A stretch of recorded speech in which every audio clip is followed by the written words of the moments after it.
एक बार एक व्यक्ति रास्ते से चलता जा रहा था। तभी उसने रास्ते में अनोखे पद चिन्ह देखे। वो पैर के निशान अद्भुत थे। महापुरुष लक्षण वाले व्यक्ति के पैर के निशान थे।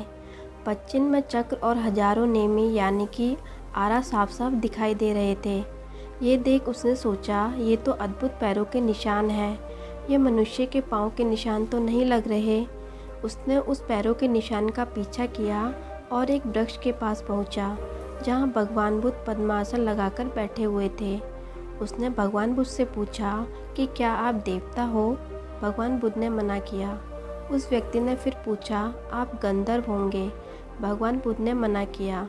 उसने फिर से पूछा, फिर तो आप कोई यक्ष हो? भगवान बुद्ध ने कहा, मैं यक्ष भी नहीं हूँ। उस व्यक्ति ने आखिरी प्रश्न पूछा, तो फिर आप मनुष्य ही हो? इसके उत्तर में भगवान बुद्ध ने कहा, मैं मनुष्य भी नहीं हूँ। वह व्यक्ति सोचने लगा, देवता, यक्ष, गंधर्व कहने पर भी मना कर रहे हैं, मनुष्य होने पर भी मना कर रहे हैं। उस व्यक्ति ने भगवान से ही पूछा, तो फिर आप ही बताओ कि आप कौन हो? भगवान बुद्ध कहते हैं कि जिन आश्रयों के होने से किसी देवता, यक्ष या गंधर्व कहा जाता है, वह आश्रय मेरे नष्ट हो चुके हैं।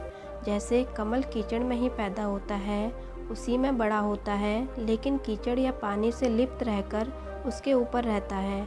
उसी प्रकार मैंने इस संसार में मनुष्य रूप में जन्म लिया, बड़ा हुआ, लेकिन मैंने अब इस लोक को जीत लिया है। इस लोक से अलिप्त रहकर जीवन जी रहा हूँ। जिस आश्रय के कारण किसी मनुष्य को ऐसी संज्ञा दी जाती है कि यह मनुष्य है, ऐसा माना जाता है, पहचाना जाता है, वह सभी आश्रय मैंने नष्ट कर दिए हैं। इस कारण भगवान बुद्ध को मनुष्य ही नहीं कहा जा सकता।